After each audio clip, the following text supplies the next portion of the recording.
Senator at Large. I'm Nicole Lemon, and I'm the Health Senator and a Howe woman.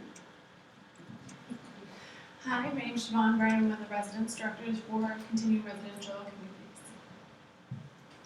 My name is Heather Fuchs, and I am a junior and a transfer senator. I'm Catalina Inzua, and I'm a junior. I'm a SAW student, and I'm a judicial chair for ASMC. David Jung with the Ed Center. Kim C., Blackboard Administrator and iTunes. Veronica Vasquez, Coordinator of Programs for the Office of Student Activities.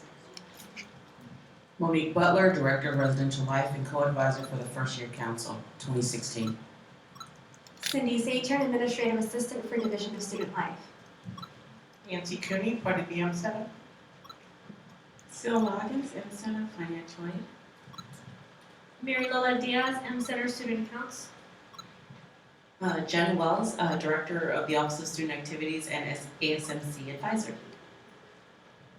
Sabrina Quist, Director of the Diversity and Social Justice Resource Center and the Co-Director of SAW.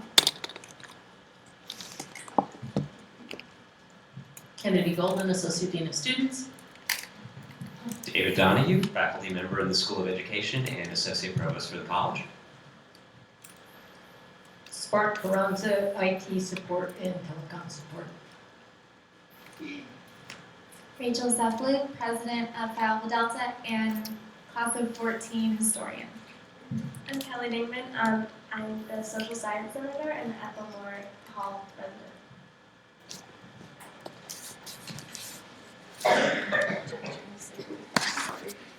I'm Jen Ramos. I am the online editor for the Campanile. Hi, everybody. I'm Monica Bauer. I'm your Academic Affairs Chair and, most importantly, a stressed out junior. My name is Megan Hinge. I'm a junior. I am the APER Senator and a whole load of other things. Hi, I'm Miranda Felix. I am the ASMC Publicity Chair, the Earth Corps President. I am a member of the Sustainability Committee and a Paradigm Specialist for Green Department Certification. Hello, my name is Desiree Johnson. I'm a senior here at Mills. I am the founding member and president of Radical. I'm a member of BWC, the Office Assistant for Career Services and Public Safety.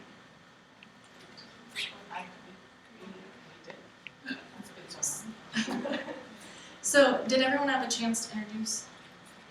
I think it's always good to get to know names. We're a small campus. A lot of people say Mills is a family, so just want to share the love and make sure we know each other and we can greet each other and have dialogues beyond this meeting about how to make Mills a better place. So without further ado, Tammy and Renee will do their presentation. So warm round.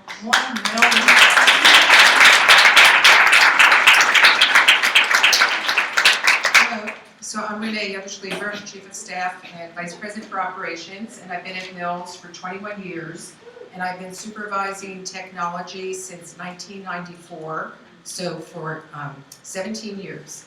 Tammy, on the other hand, is newly arrived, and today is her 8th day as an employee. She's doing a fantastic job as Vice President for Finance and Controller, and Treasurer. And even though I have been supervising technology, it is now going under the Vice President for Finance, but I would not be a good colleague if I made her get up in front of you and explain why the IT department and I decided to move to Gmail. So I will take the burden, the questions for that, and we'll also have some other IT staff sort of chime in on the more technical questions that you might have. So before I talk about the Gmail migration, I'd just like to talk about technology in general. When I was a graduate student in 1980, there were no desktop computers invented. When I graduated from high school in 1972, so I'm giving away my age, my graduation present from high school was a Texas Instrument calculator, which my parents had purchased for me and cost $125. Now you can get a calculator for about 25 cents or 50 cents. It's probably, 10 times the power. My children, who are teenage boys, have had technology almost in utero, since they were in kindergarten. It's just second nature to them. My son explains to me why my iPad is not connected. Children can fix technology at rates that, those of us who are older do not. I think it's really a very good moment at Mills where we're just starting strategic planning. When we did the last strategic plan in 2006 was when we started the planning. I was in charge of the Facilities Technology Task Force, and the students at that time in the technology group told me that email was for old people. So it comes as no surprise to me that here we are 7 years later, and 2 successive full classes have gone through. And I do find that students are not using email. So that is one of the questions I would like to ask at a later point. I think we'll get to that. What is the best means for communicating with students? I've had situations here at Mills where I had, give the example, tickets to go see President Obama, and I could not get the students to answer my email. And it was extremely frustrating. I mean, what better thing could you have? What better enticement? And I finally texted the students, I called them on the phone, and finally the only way they responded back to me was I happened to be a friend of one of the students who knew the others, and I went to their Facebook page, and just like that, and it was on a Sunday, and they were here. So people are using technology. How many of you have your cell phone right by you? If you left the house and forgot it, you come back and get it. You can do almost 90% of what you need to do in a day, with your cell phone. So this is just, a little preamble of how dependent we are on technology. How many of you would be really upset if your faculty member didn't answer your email right away? Faculty, on the other hand, aren't necessarily checking their email as quickly as you are. They don't want to respond to a text message. A cell phone is a whole other kind of thing, but for students in this day and age, that is a necessity. That's your way of communicating. I can't tell you how many times I've been in a meeting with 3 or 4 staff members around, and 3 of them are looking at the cell phone because it beeped and there's a text message or an email. So we really do communicate in a completely different way than we were used to. And each successive class of students that comes in is more and more technologically equipped. And their expectation for technology is much greater than it was with each preceding class. So it's really incumbent on the college to make sure that we're not going to be bleeding edge, but we want to be cutting edge, and we want to be up to, to the state of technology. Of course, technology is not the answer to everything. Sometimes technology is costly, labor-intensive. There are technical difficulties with being able to understand how to, effectively utilize the software. But we are poised at a point in time where we want to make things as electronic as possible for you. In addition, like the Blackboard course materials, electronic reserves in the library for reading. That's the expectation of the students, and that's what we need to do to be able to stay competitive. Now I'll get to the Gmail. Why did we decide to move to Gmail?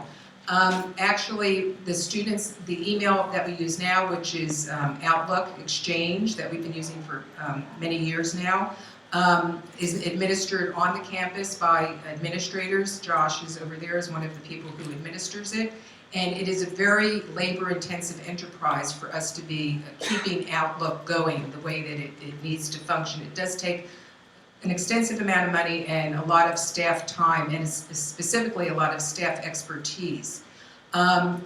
There is a trend among liberal arts colleges and also among other universities to move to Gmail. And Gmail, Google is out there as sort of the prevailing force. I'm sure many of us have personal Gmail accounts, and there's other functionality under the Google Apps for Education that will allow us to do some things that we haven't done before. So I'm going to look at my notes just to make sure I get the quota right. But currently, one of the things that we get the most complaints about is that the email quota is not big enough. So currently, we have a base quota of 1 gigabyte, and the students have 200 megabytes of email storage.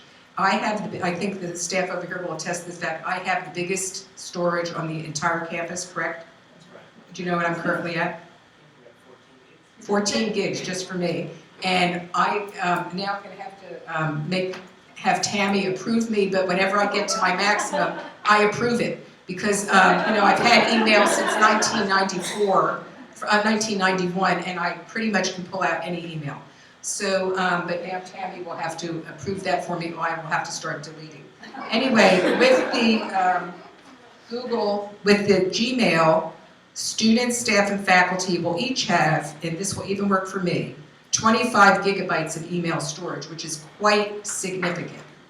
Quite a huge multiplier. I can't even, and Sandra can do the math on that. So I will say that when I did send out the announcement about Gmail, I only got superlative comments back. People were so excited, can we move tomorrow? There was really no downside to it. Were you one of the people that emailed me? So there really are only, for the most part, there's one or two minor little, technical issues we need to deal with. But for the most part, this is only a positive outcome. Currently, with the file server, we don't really have a really efficient way of sharing documents, and students, especially women students, do work together collaboratively in small groups.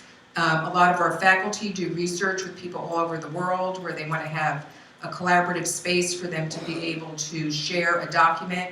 My son, who's in high school, came home yesterday and go, Mom, I just learned the greatest thing. Do you know about Google Drive? Boy, I was editing the document with my friend.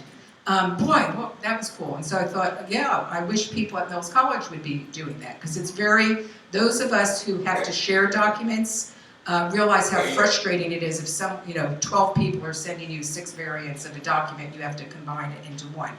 So with the Gmail, we will now have, you'll have, through Google Drive, which is the, I think, successor, excuse me, of Google Docs. You will be able to collaboratively share documents. You do not need to change your email name.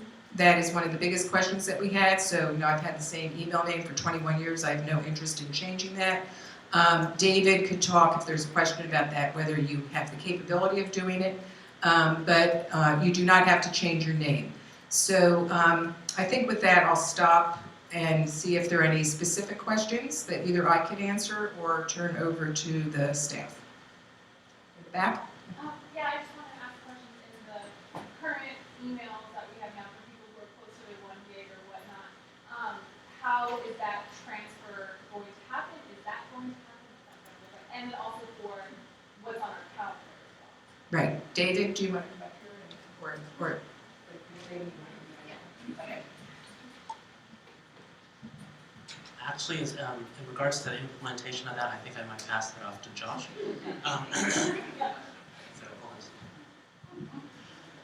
So the short answer is that we will transfer everything, and we intend to make that process as seamless as we can.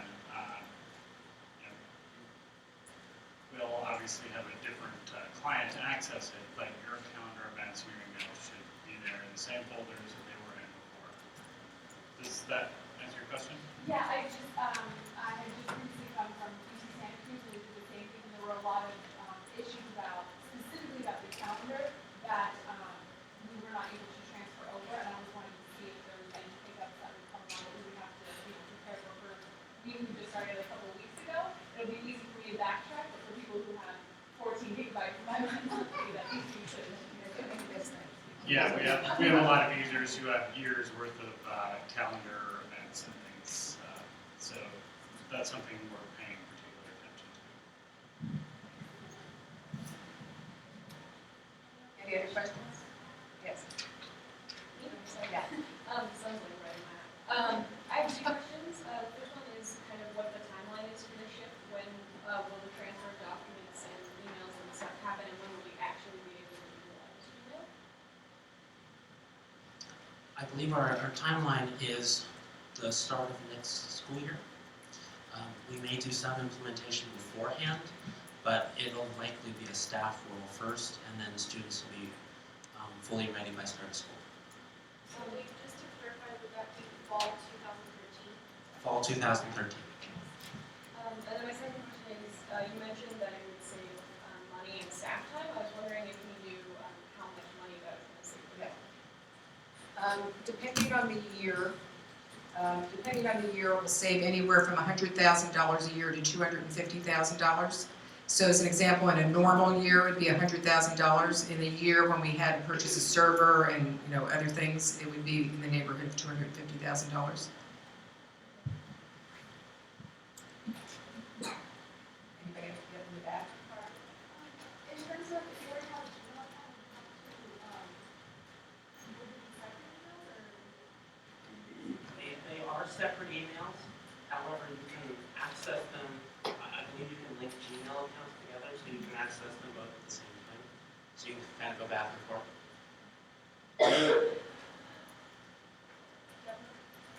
Do you anticipate this use of, this mixing of Mills email accounts on Gmail and personal accounts on Gmail requiring any sort of policy adjustments? I don't believe so. But hold on just a minute. No, I mean, right now, many students forward their email already to Gmail, and they're already using their personal email. And so they will have an account at Gmail for their mills.edu username as well. So it would create, I think users will need to figure out how they want to keep those two things separate. I will say there'll be many other forums or opportunities during the course of the year between now and when the implementation starts in the spring to have other, we might have like a faculty lunchtime forum, student lunchtime forum and for other questions. And when we actually get to the implementation for staff and faculty, it's going to be in the summer, but for students when you return, there'll be training available. I mean, I don't think most students will need to be trained, they're probably already familiar with it, but there'll be other opportunities for you to learn more about the process. And it's our intent to put out an FAQ too, as in regards to to incorporate some of the questions that faculty, staff, and students have all brought up that were to incorporate into the original notice. And just for clarification, the Gmail will be just like using your web mail right now, the OA from the Mills webpage. But we'll still be using the Outlook client if you want to use a full client to look at your email and manage your calendar.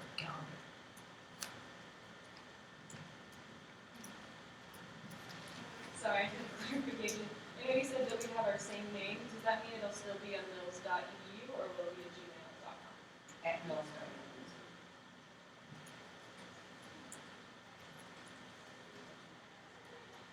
Will you be enabling the chat client?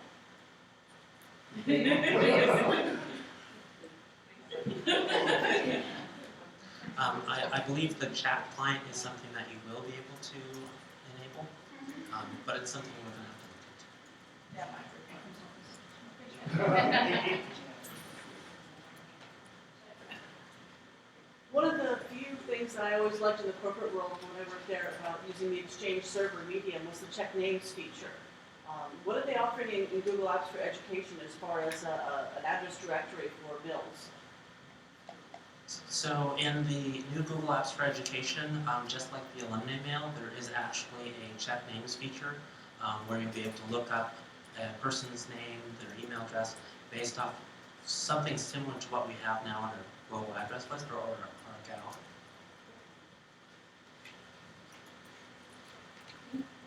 I was just going to ask, there are a couple of services that we use here on campus, Bookshare being one, that require a .edu email address in order to register as a member of an educational community for services.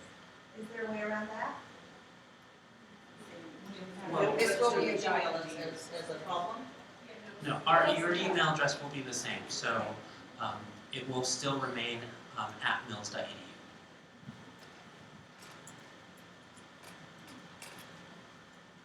Anybody else?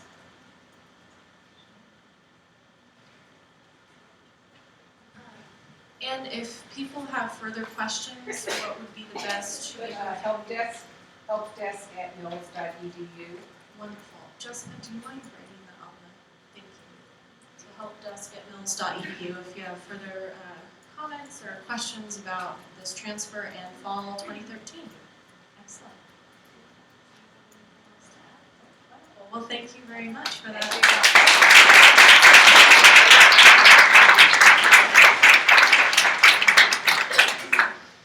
And for this portion of the meeting, we just kind of want to have a quick little brainstorm session and just use all our noggins together to try and think about what are some ways, and what you know of Mills, what you know of the student population, the faculty, the staff, how do we communicate using technology?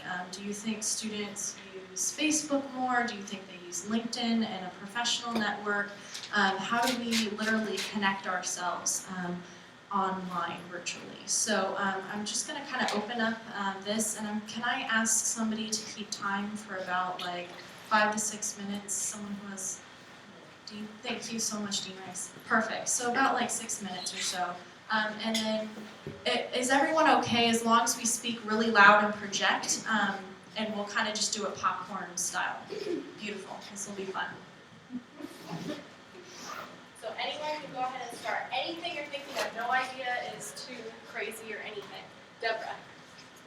I wanted to bring up the idea that not just Twitter, but SMS in general is a really powerful way to get short messages across.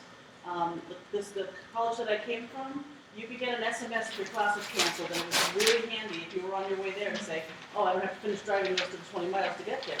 But it was really nice to be able to say there are a lot of things you can use SMS for that doesn't have to be used through Twitter. And this might be something we might want to consider hooking into the future Gmail system to say, you know, if you have your choice to say, I would like to receive messages via email or via my phone.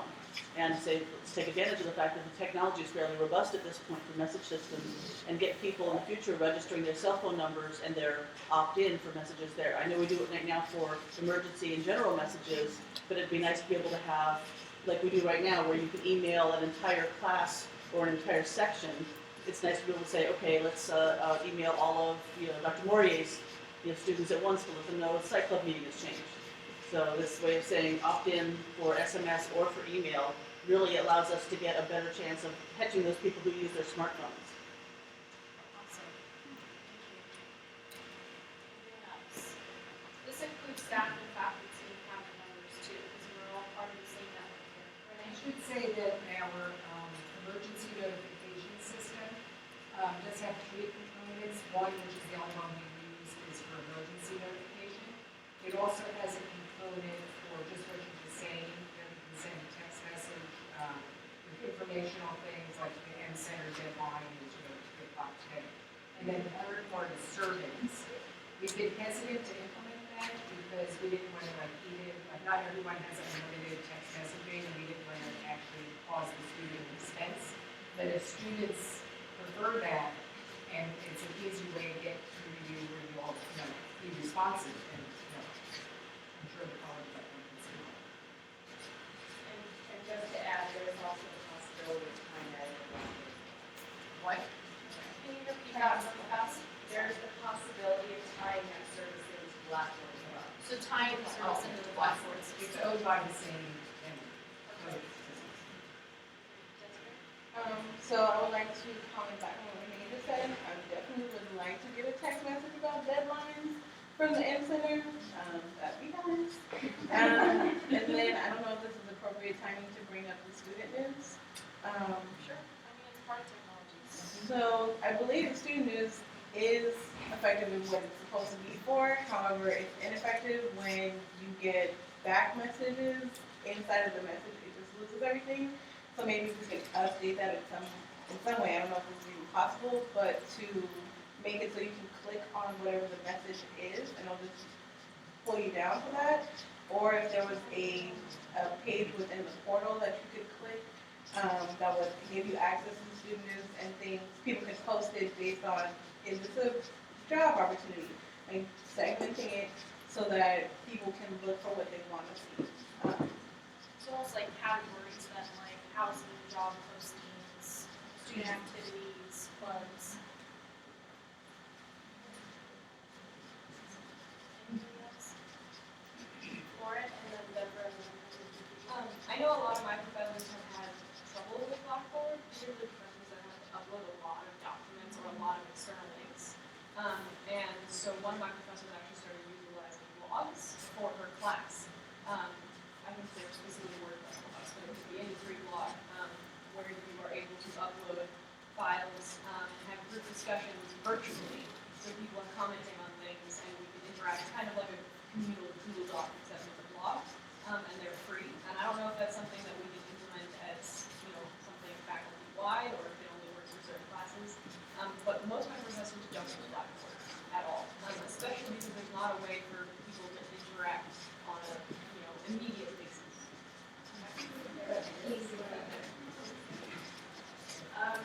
Yeah, so there's a host of tools that's underutilized. So, say a majority of the faculty are just using it to upload documents.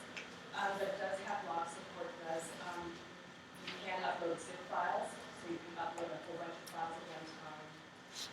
There are instructions on that, and I offer training and support, and you do one-on-one, face-to-face, over the phone, old school emails. But yeah, and we're not saying that you're forced to use Blackboard. If it works for the professor to use what they're used to out there, that's fine. They just have to be aware of privacy issues and copyright compliance issues, things like that. Whereas in the Blackboard realm, you're kind of like, you can kind of put your guard down a little bit. You're in a password protected, institutional, managed place.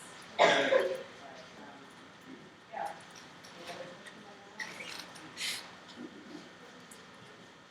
I have a question that relates to how students would prefer when we have a fair amount of information to communicate that's more than 1 or 2 sentences, where we have several paragraphs of information we'd like to communicate. How fast should we get that information to you? Would it make sense to text you to say, check your email, put it on Facebook? In other words, when it's something that's rather substantive that we're trying to communicate to students, what would work best?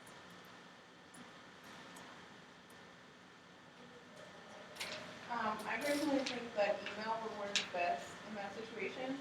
Something Dr. Joy used to say was email is for employed people. So I think it's not just a matter of technology changing and being accessible for youth and having quick messages. Sometimes the whole function of email is going to surpass your experience as a student. So I think that we should still stick to emails.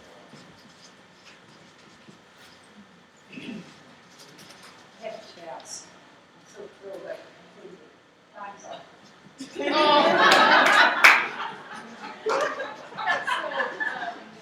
Let me follow up on this. Do we need to text you to tell you to read your email? Or like it's a reminder. So like it's a reminder sort of thing, would it help to have a tweet or a SMS Or texting student or news, check your student news email, alert, or things don't like forget to do this survey or read this newsletter, whatever it is. Can I ask, how many people here follow you? And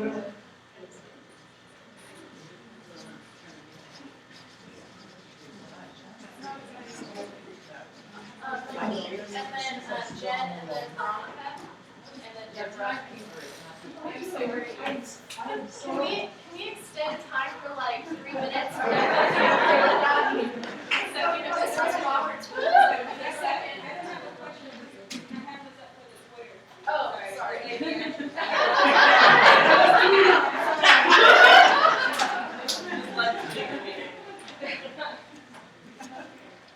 So we need to do. Yeah, I don't know if this is the appropriate place to ask this question, but if we're talking about moving to texts and tweets and all that, there's been an assumption that every student has a cell phone. So I want to know, is there data from surveys of how many students, particularly because Res Life is under my realm, how many have cell phones and will actually do this? Because then my other question is, what about the phones that are in the residential community? Students don't set them up, they don't use them. They're logged in Banner because they're attached to a room, but we still have to search for a personal cell phone number that they've come from Wisconsin with to try to reach a student.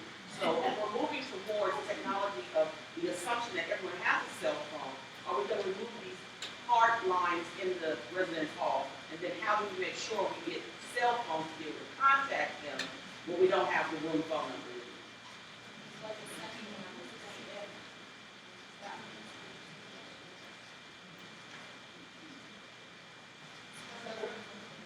Oftentimes there's been discussion on removing phones from the call room, but the soliciting is sort of what for an emergency, when you're not assuming that all students can afford cell phones. And so there are cell phones, especially during the summer, during when we have the winter school here, they do use those phones quite a bit. So as much as that might be a big option to get rid of all those phones, it's still they serve a larger.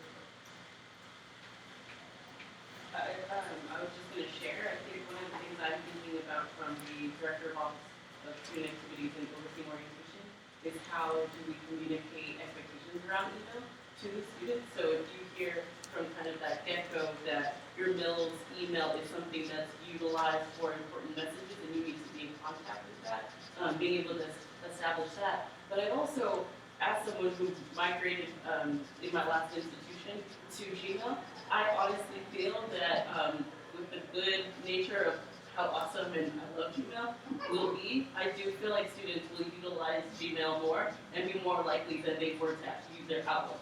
Because if they're just forwarding it, they were already using it and making use of that. And I think training the students on how to use the Mills version of it will be definitely helpful. And again, many places where we can continue to reinforce that this is a great place to look for vital information from the college.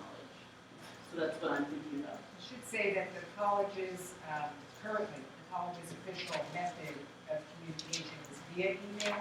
So if we need to communicate something to you, so as an example, if it's something that's an emergency, we use multiple ways. It goes to your office phone very slowly, it goes to your text messages continuously, it goes to your email, it goes to your cell phone, etc.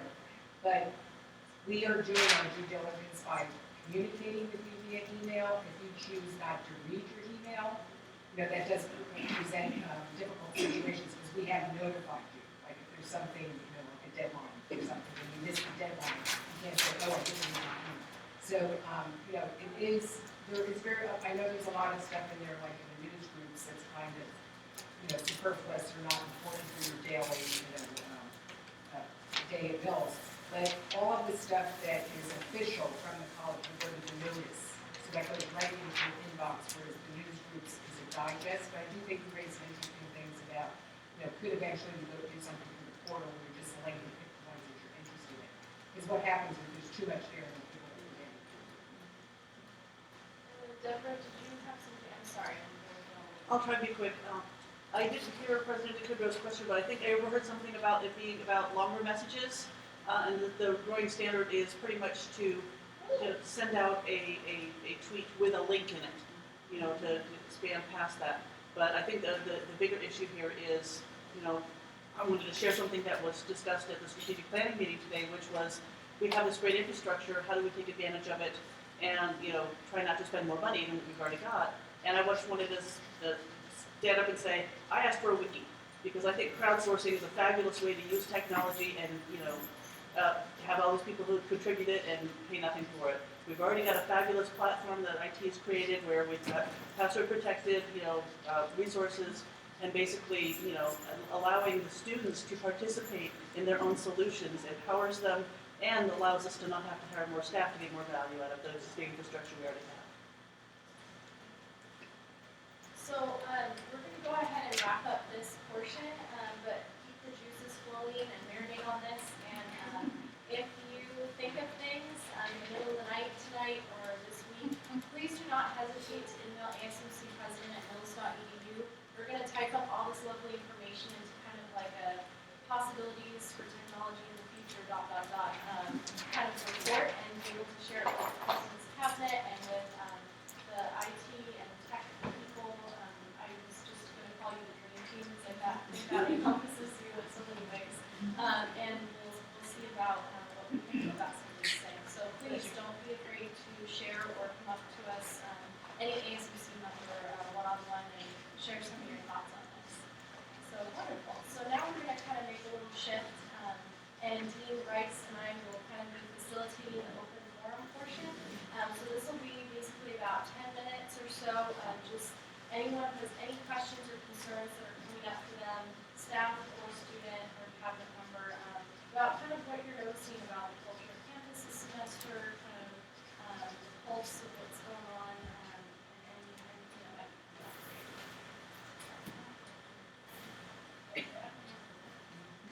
I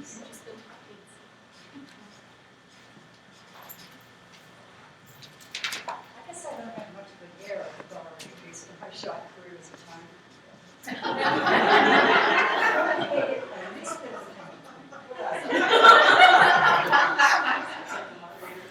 So be gentle. But you can ask any question you want. If I can't answer it, I'll call on Kennedy. Get ready, Kennedy. Anybody want to start? Once again, Deborah? I was willing to start. I just wanted to see, since there was a recent article in the Campanile about work study, if we could broach that topic about the issues with the difficulty in getting work study jobs and such. I did see that article and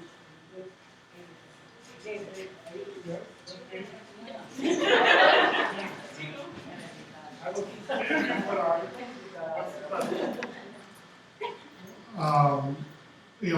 There's several parts to work study. First of all, there's the job aspects, which there are, limited amount of jobs on campus. This year we have 2 outside nonprofits who are looking to hire those students. All those jobs are posted in the career services area, and they handle that aspects of work study. We handled it, the financial aid awarding of work study eligibility. So if there's a specific question I can answer, I got interviewed on Friday for a Monday article. So I didn't have any time to give them any statistics, but I did promise that we would do some statistics for them.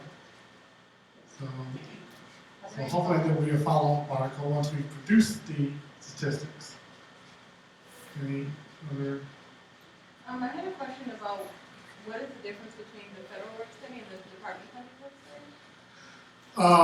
study? Okay, so the federal work study is, to be eligible for federal work study, you have to have financial need and a certain financial need as calculated by the college to qualify. For a student, there is no difference whether you have federal work study or department funded work study. And for departments, which confuses everybody, you are socked with the full salaries of the students you hire, whether they're federal work study or department work study. There's no difference.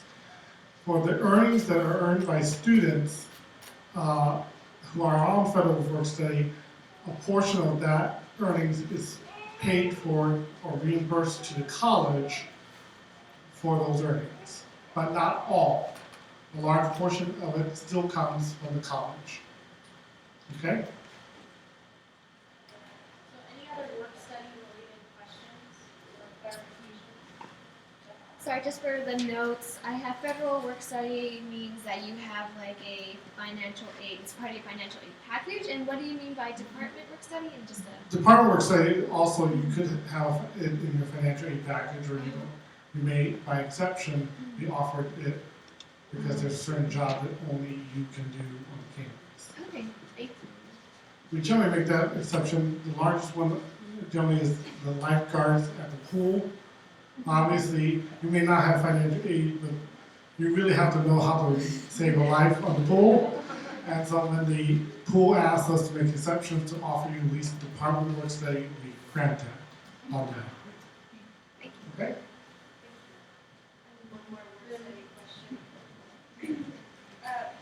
For commuter students, I know some have work study and some don't, and oftentimes I get, oh, I'm a commuter, so I don't get work study. Can you elaborate on that, please? Okay, so work study is prioritized to residential students first, because generally they have less opportunity to get off campus to find other work. So what happens is somebody lives on campus for the first year, maybe the second year, and then they move off campus, but they've already built a working relationship with the department. Then obviously we're not going to say, no, you trained this person for 2 years, sorry, you lose your job. So we allow that continuing commuter student to have it. For the transfer students, since they're fairly getting familiarized with the school,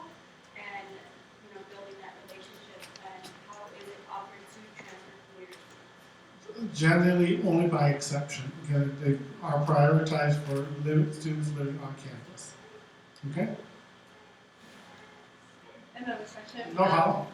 Since work study is prioritized for residential students, is there going to be a provision made so that off-site work study is prioritized for community students? We haven't thought about that, but we would take that into consideration. And we're always looking for other, opportunities to offer off-campus work study. So if you are working especially for a nonprofit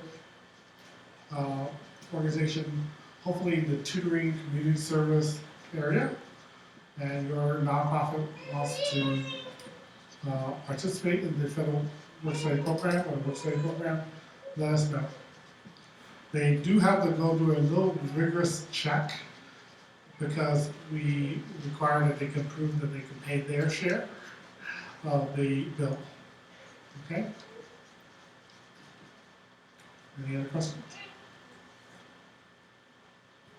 Thank you. Any other questions in general about anything that's happening right now we can come up with?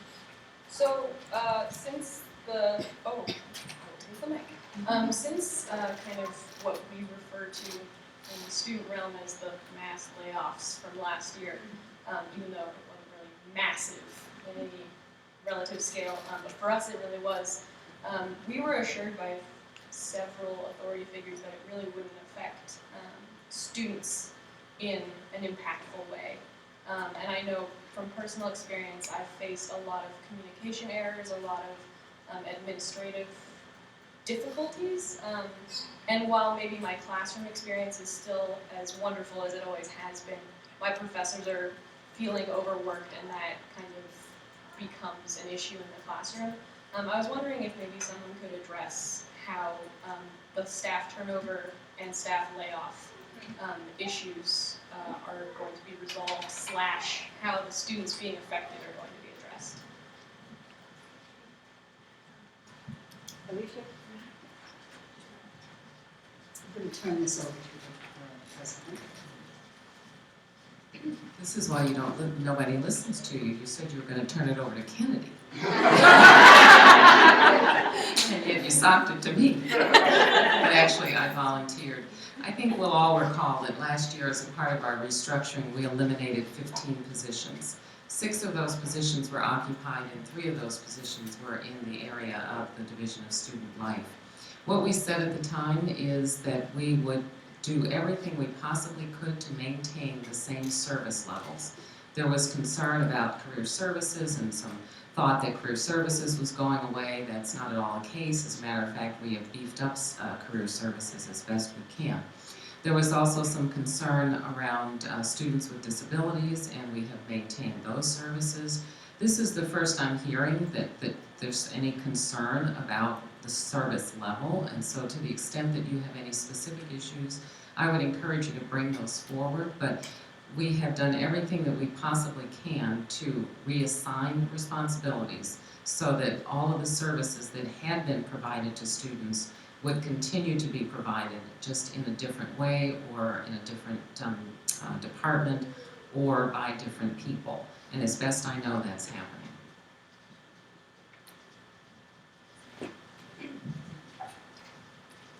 Let me just add to that there were no layoffs in academic affairs last year. There were no administrative assistants, no support staff, no changes, and no faculty members were laid off last year. So there was a connection between the faculty members and those layoffs, and there really wasn't any last year. The president made it clear that she wanted academic affairs protected last year. But anyone can come to my office and make an appointment if I'm not there. I usually am, and you can ask me any question you want, and you can tell me the specific instances that you might have in your mind, because I really want to know what's on your mind, all of you. Really, if you want to really tell me, go ahead. So because I work at the front desk at Powell, I think one of the issues that has come up and that has been pointed out to me by students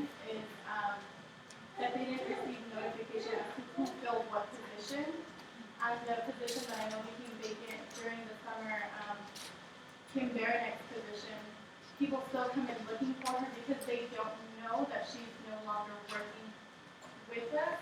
And people come in and don't know who do they contact for SSD, who do they talk to for specific services. And I don't know if maybe there was a communication that we missed. Yeah, that's a great point. And maybe there was a communication, and maybe you missed it, or maybe there wasn't a communication. I don't know. I'm going to find out. I'm going to ask Kennedy later. And I promise something will come out of my office that will help alleviate that concern. I appreciate you bringing it up, truly. Maybe I'll hand it. Other questions or concerns? Monica, right? Yes. Hi, Monica. Hi everyone, I'm Monica once again. I am going to ask about Whitehall, and I'm prefacing it with just that I am one voice out of many students who are concerned about the computer lab situation in Whitehall. It's a two-parter question, and the first part is, what is the reasoning that Whitehall does not have a one or more computer lab facilities in the building? And what the second part is, what are the steps that are in progress, if any, for getting a lab in the hall, and is there a timeline for that? That's a hard one. I know, I'm sorry. Anybody want to help me with that one from the computers?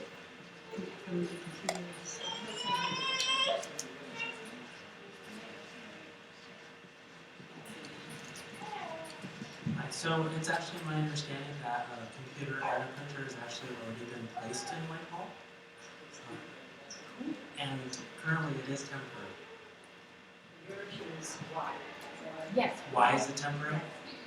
I do apologize, but I don't necessarily have the answer for that, but we can definitely get you one. So if you want to submit your question to me, all I have is a business card, and I'll give you my email. That way we can get an answer.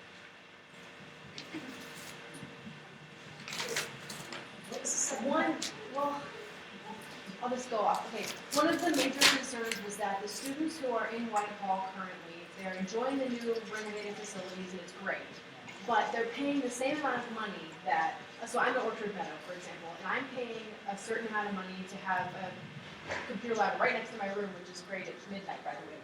And then they're in Whitehall and they're paying the same amount of money for their facilities, and they have kitchens, which is great too, but they don't have a way to print, which is then going on to NSB for printing for their facilities too. So it's like, budget-wise, I get why they don't I have can it. only tell you what my understanding is, because I did meet with Ron, right? And several others who brought the issue to my attention. And I made an appointment to see Bruce, who is in charge of that whole area, because I wanted to find out a little bit more. Because my concern was that the Whitehall students, when they went on their tour, Whitehall was closed because it was being renovated. And because it was closed, they could not see that there were no computers. And so they had to make a decision without information, and I'm not a fan of having to make uninformed decisions. So I felt that it was unfair, and as you know. And Bruce felt that way too after we talked with him about it. Because he was wonderful to talk to us, you know, and then he heard everything I said. And I heard everything you said, because who could help it not hear darn. Anyway, to make a long story short, the way I felt very good, because Bruce responded like the next day, and he put a computer in there and a printer, and he said, just to make sure that the students understand that it's temporary. And the way I understand why it's temporary is because there's a movement, and students should know this, that as new halls or renovated halls open up, there aren't going to be computer labs anymore. If anybody here can help me answer that part, I'd be grateful. But if there's no one here that can answer that part, I will find the answer and make sure you all understand it, because I have to understand it too. I can see why that would happen. You know, in the 1990s, it was only in the 1990s, you weren't even born, you know, goodness. But that's when colleges started to put in computer labs, because students didn't have their own computers. And now students come with their laptop, and we have smart buildings and all that sort of thing.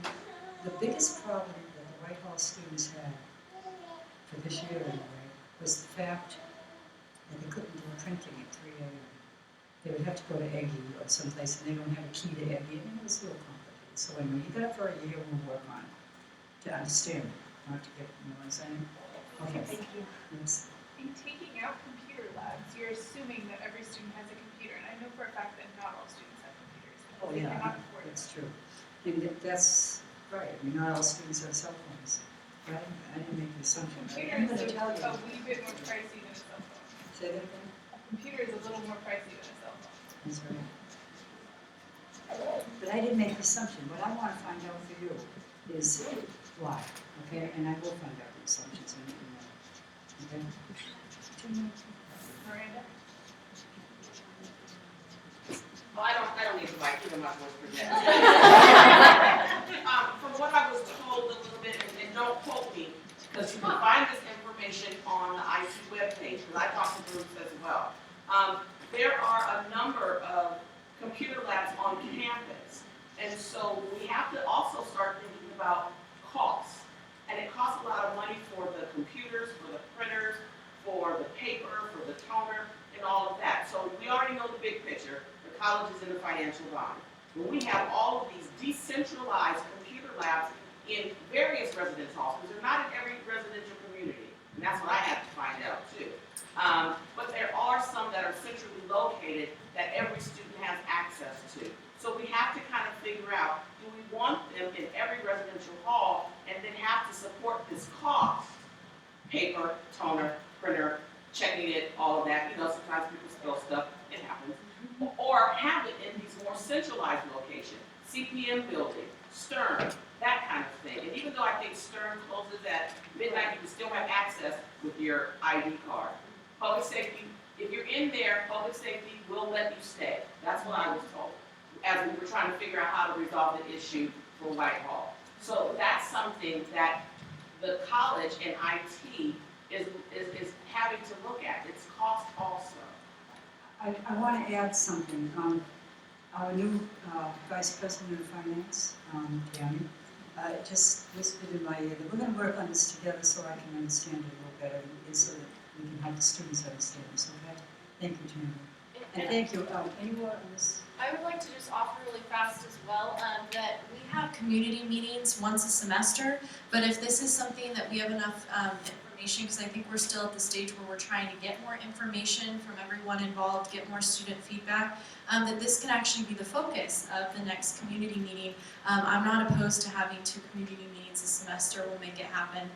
So this can be a broader discussion, just to keep in mind with your questions, before, you know, we have any final decisions. Yeah, just very briefly, just another thing to consider too is just the sustainability piece of it. In other words, again, if we have computers plugged in many spaces and printers plugged in many spaces, and one of my pet peeves, which I understand, you know, are the little refrigerators. Those things really are a draw.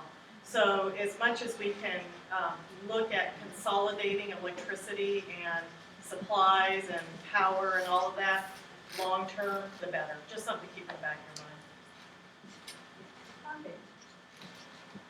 In terms of printers, I was just wondering if there's any way to find out which ones are open 24/7. This is the first year we're not really told where any of these are.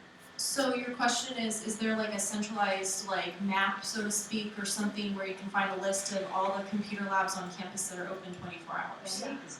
I don't know if they're open 24 hours, but on the IT's webpage, computer services, Sabrina didn't have a specific. It has the residential, where all the computer labs are located.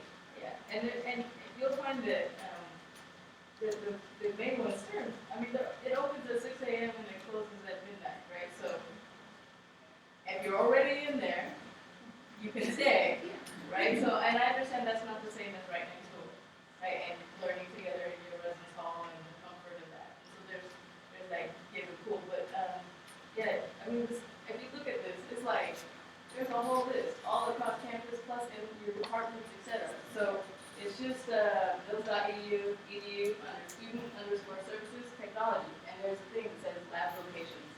And so, I was just wondering about the hours, like, because I don't want to go to one. yeah, the hours are on there for each one, and then, there's other spaces like some of the lounges, et cetera, that have other ones. But I totally understand because it's, 1, 2, 3, 4 layers down and I'm not in the search. I googled it and I searched. I searched computer labs. Lauren, and then that's gonna be last comment. Oh man, now there's pressure on me. The Campanils received a couple op-ed letter to the editors all about the same thing, and that's the shuttle being broken for an extended period of time, and that they're using the buses that APER uses, and that's caused problems. I'm actually not very familiar with it because I have a car, but I've heard that there's less space on the buses because of the confusion. The times are off. The drivers are different or somehow not as capable or something. And also that the U-Car share has basically spiraled out of being useful or functional because whomever was in charge of it left. And that it's been in multiple accidents and that registration stickers are out of date, things like that. And these are all just people just telling us. So I was just wondering if maybe we could confirm some of these, deny some of these things, talk about what is actually going on with all of these options on campus. I can't refer this one to Kennedy either. Is there anybody that can help me answer that? Anybody? It would be Linda or Nadise, I don't think of Who's speaking? Dorothy, can you answer this? No, I know I can't. Linda or Nadise? Yeah, Linda or Nadise, and I don't see either one of them here. So then I would suggest maybe emailing Navis and Linda, is it Zitzner? And their email addresses are in the Outlook address books, so. We got it. You got that one. Okay, But do an email.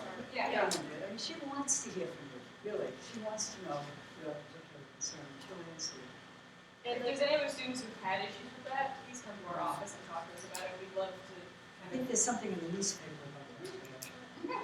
Yeah, there's gonna be multiple things. That's great. And also just with commuter issues that are coming up, ASMC is also aware, and our commuter senator is also working on some different proposals and working through some of these issues and complaints that they're hearing about commuter students on campus. So. Wonderful. Well, I'd just like to thank everyone for being here today. I invite you, there's a little kind of squatty table that has a blue tablecloth on it out near the front for comment cards. So if there was a question you didn't get answered or you thought of a brilliant idea but didn't get a chance to share it, etc., please feel free to fill out a comment card and drop it in the little white basket, or come talk to an ASMC member at another time, or email asmc@mills.edu, or approach any of these wonderful, fabulous people we have as resources on campus from departments and staff and cabinet members as well. I'm sure they love to see your smiling faces and kind of have a meeting and dialogue with you as well. So without further ado, if everyone just, I know it's cheesy, but it's who we are, if we can just, on the count of 3, everyone say go Cyclones, it would be wonderful. Ready? 1, 2, 3. Go Cyclones! Thank you. Take cookies. Thank you, Bon Appetit, for the cookies, by the way. I appreciate it. Thank you. Hey guys, before you leave, when you put your stuff in the garbage, can you make sure the plates and the napkins